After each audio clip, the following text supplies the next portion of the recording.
ثم لتسألن یومئذ عن النعیم، اس دن ایک ایک نعمت کے بارے میں پوچھا جائے گا۔ آج مجھے بھی موقع ہے، آج آپ کو بھی موقع ہے۔ آج زندگی کی ڈوری لٹکی ہوئی ہے، سانس چل رہی ہے۔ آج اگر توبہ کریں تو توبہ کا دروازہ کھلا ہوا ہے۔ آج اگر ہاتھ پھیلائیں تو مالک قریب ہو کے بندوں کی سن رہا ہے۔ ابھی مغرب سے سورج طلوع نہیں ہوا، ابھی باب توبہ واہ ہے، کھلا ہوا ہے، ہماری زندگی، صحت، سب کچھ موجود ہے۔ اب اگر ہم اس کے حضور توبہ کے آنسوؤں سے اپنے گناہوں کے دفتر میں لکھی ہوئی بدیوں کو مٹانے کی کوشش کریں تو وہ مٹ سکتی ہیں، بلکہ وہ نیکیوں میں بدل سکتی ہیں، کیونکہ اللہ تعالیٰ نے قرآن مجید میں فرمایا ہم ان کے گناہوں کو نیکیوں میں تبدیل کر دیتے ہیں جو سچی توبہ کرتے ہیں۔ التائب من الذنب کمن لا ذنب لہ، گناہوں سے توبہ کرنے والا ایسا ہے جس طرح اس نے کوئی گناہ کیا ہوا ہی نہیں ہے، سارے گناہ اس کے مٹ جاتے ہیں، وہ ایسے پاک ہو جاتا ہے جس طرح ماں کے پیٹ سے اس نے جنم لیا ہو۔ یہ کتنی کرم نوازی، اگر ایسا موقع بھی نہ دیا جاتا، جو کر لیتے اس کی سزا ہو کے رہنی ہے، پھر تو پھنس گئے تھے، مسئلہ بن گیا تھا۔ لیکن یہاں ہے تم نے جتنے مرضی گناہ کیے ہیں، آؤ مالک کی چوکھٹ پہ آ جاؤ، ندامت کا اظہار کرو، شرمسار ہو جاؤ اور ہاتھ پھیلا کے کہو مالک ہم سے غلطی ہوگی، ہم تجھے بھولے رہے، دنیا کی بھول بھلائیوں میں پھنسے رہے، ہمیں پتہ ہی نہیں کھتے تیرے حضور ہم نے پیش ہونا ہے، اور اس کا اذعان و یقین تو تھا، لیکن شیطان نے ایسی غفلت طاری کر دی کہ ہم سے کتنی خطائیں سازد ہوگی۔ اب دیکھ تیرے بندے پلٹ کے بالآخر تیری چوکھٹ پہ آ گیا نا، مالک تو کریم ہے، ہمیں معاف کر دے۔ اللہ تعالیٰ فرشتوں کو کہتا ہے میرے فرشتوں دیکھو یہ میرا بندہ بالآخر میرے در پہ ہی آیا ہے نا، تم گواہ ہو جاؤ میں نے اپنے اس بندے کی مغفرت کروا دی۔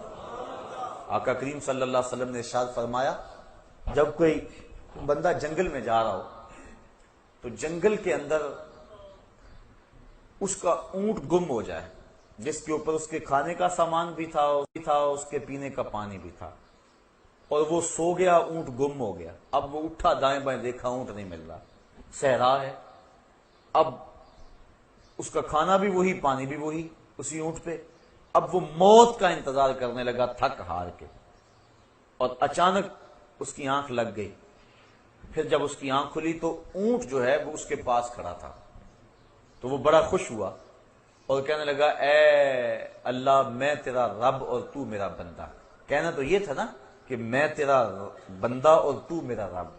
تو اس نے جلدی میں اور اس قدر سے خوشی ہوئی کہ خوشی سے مغلوب ہو گیا، اور اسے لفظ بھی یاد نہ رہے کہ میں کیا کہہ رہا ہوں، تو اس نے یہ کہہ دیا کہ اے میرے اللہ تو میرا بندہ اور میں تیرا رب، یعنی اس نے یہ خوشی سے کہا، اس قدر مغلوب ہو گیا۔ تو فرمایا کہ صحابہ اس بندے کو جب اونٹ مل گیا اور اس نے مغلوب ہو کے یہ بات کہی، بتاؤ اس کو اونٹ ملنے سے کتنی خوشی ہوئی؟ کہا کہ حضور بہت زیادہ۔ فرمایا جس قدر اونٹ ملنے سے اس کو خوشی ہوئی، جب بندہ توبہ کرتا ہے اللہ اس سے بھی زیادہ خوش ہوتا ہے۔ تو ذرا دیکھو تو صحیح، بلا جس نے جرم کیا ہوا ہو، جو بھاگا ہوا ہو، جب پلٹ کے آئے تو کیا حالت ہوتی ہے؟ باپ کے گھر سے بھاگا ہو یا ماں کے پاس سے بھاگا ہو، استاد سے بھاگا ہو یا تھانے سے بھاگا ہو، جیل خانہ سے بھاگ گیا ہو یا کسی اور جگہ سے بھاگ گیا ہو، بھاگا جب پلٹ کے آتا ہے تو اسے پتہ ہوتا ہے کہ میرے ساتھ کیا سلوک ہونے والا ہے، لیکن یہ ڈر ایسا ڈر ہے جب بھاگا ہوا پلٹ کے آتا ہے اللہ کی رحمت بڑھ کے اس کا استقبال کرتی ہے۔ میرے بندے تو واپس آ گیا، تو اللہ تعالیٰ جل شانہ کی رحمتیں بڑھ کر اپنے اس بندے کا استقبال کرتی ہے۔